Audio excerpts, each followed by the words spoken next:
Chandrababu, Lokesh, DGP తనపై కక్షగట్టారన్నారు మాజీ మంత్రి అంబటి రాంబాబు. ఏదో విధంగా తనను అణచివేయాలని ప్రయత్నిస్తున్నారని మండిపడ్డారు. తనపై ఎన్ని అక్రమ కేసులు పెట్టినా వెనక్కి తగ్గేది లేదని తేల్చి చెప్పారు. ముద్రగడ చనిపోయిన తర్వాత కూడా ప్రభుత్వం రాజకీయాలు చేయాలని చూడటం బాధగా ఉందన్నారు అంబటి. ముద్రగడ కుటుంబ సభ్యులే ప్రభుత్వ లాంఛనాలు వద్దు అని చెప్పాక పోలీసులు ఎందుకు వచ్చారంటున్న మాజీ మంత్రి అంబటితో మా ప్రతినిధి అశోక్ ఫేస్ టు ఫేస్.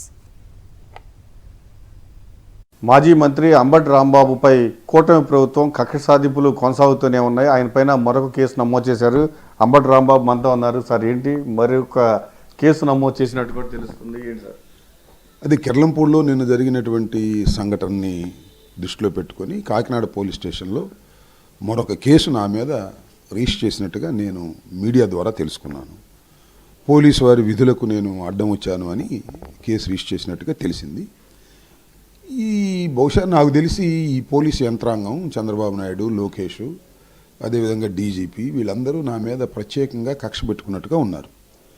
ఈయన జైలుకి పంపించినా ఇతను తగ్గటం లేదు, పొలిటికల్గా మాట్లాడుతున్నాడు. సాయి కృష్ణ కేసులో కూడా కీలకంగా కొన్ని వ్యాఖ్యలు చేశాడు.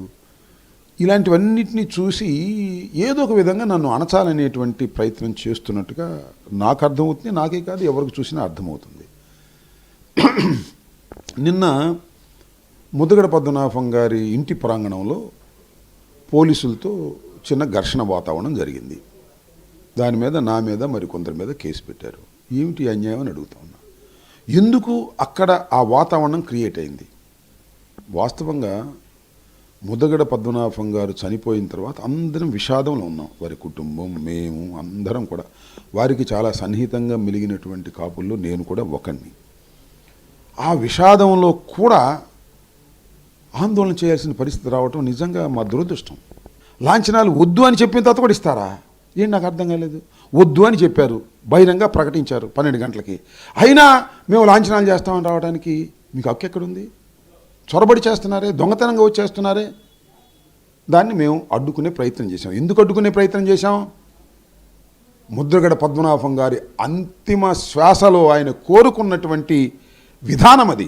ఆయన ఆత్మకు శాంతి కలగాలని మేము దాన్ని అడ్డుకున్నాం. ఆయన చనిపోయే ముందు కొన్ని విషయాలు చెప్పి వెళ్ళాడు. లేకపోతే ఇంటి ముందే ఆయన ఖననం చేశారు. ఆయన కోరిక అది. ఆయన చేసినటువంటి కోరికలు, ఆయన కోరుకున్న కోరికలు నెరవేర్చే క్రమంలో ఆయనకి అధికార లాంఛనాలు కూడా వద్దు, నన్ను అవమానించినటువంటి చంద్రబాబు ప్రభుత్వంలో మాకు ఎందుకు అని చెప్పి ఆయన చనిపోతే అయినా మేము చేస్తామని పవన్ కళ్యాణ్ గారు చెప్పారు, చంద్రబాబు చెప్పారు అని చెప్పేసి వస్తే ధర్మమేనా ఇది? నేను పవన్ కళ్యాణ్ గారు కొడుతుంది. ఇది ధర్మమా సార్? చనిపోయిన వ్యక్తి మీద కూడా మీరు ఈ విధంగా ప్రవర్తించడం ధర్మమేనా? ఎందుకు మీరు ఇలా ముక్కు గోక్కుంటూ ఆ ప్రాంగణంలోకి వచ్చారు? నా మీద కేసు పెట్టారు, నేను ఒప్పుకున్నాం, కోర్టులో తేల్చుకుంటా, మీ మీద కేసు పెడతాం, ఆ కుటుంబంతో సంప్రదించి మీ మీద కేసు పెడతాం. వద్దంటే ఎందుకు ట్రెస్పాస్ చేసుకొచ్చారు? ఆయన డెడ్ బాడీ దగ్గరికి ఎందుకు వచ్చారు? ఆయన డెడ్ బాడీలో గుంటలో పెడుతున్నారు అందరూ, నేను కూడా అక్కడే ఉన్నా. వీళ్ళు మోగిస్తున్నారు. ఆయన ఆత్మ శాంతిస్తుందా? వద్దనైంది. మీ మీద కేసు పెడతాం, పోలీసుల మీద. వద్దని కుటుంబ సభ్యులు చెప్పిన తర్వాత కూడా మీరు ఆ ప్రాంగణంలోకి ట్రెస్పాస్ చేసి వచ్చి మీరు ప్రయత్నం చేశారు అధికార లాంఛనాలు ఇవ్వటం కోసం.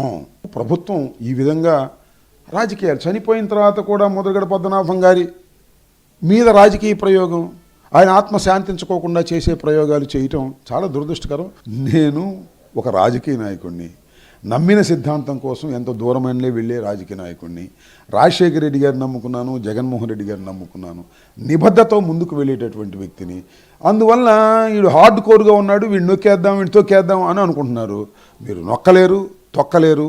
ప్రాణాలు పోవడానికైనా సిద్ధంగా ఉన్నాను తప్ప మీతో తొక్కించడానికి, మీతో నొక్కించుకోవడానికి నేను సిద్ధంగా లేను. న్యాయం కోసం పోరాడతాను. ఎన్ని కేసులు పెట్టినా సరే వెనక్కి తగ్గే ప్రసక్తి లేదు. ఖచ్చితంగా నేను నమ్మిన సిద్ధాంతం కోసం, ఖచ్చితంగా న్యాయం కోసం నీతిగా రాజకీయాలు చేస్తున్నాను. పోలీసులు బెదిరించాలని, లేకపోతే నన్ను జైల్లో పెట్టాలని కూటమి ప్రభుత్వం కుట్రబన్ని నా పైన కేసులు పెడుతుంది. ఎన్ని కేసులు పెట్టినా వెనక్కి తగ్గే ప్రసక్తి లేదని అంబటి రాంబాబు చెబుతూ ఉన్నారు. కెమెరామెన్ నవీన్తో అశోక్, సాక్షి టీవీ, గుంటూరు.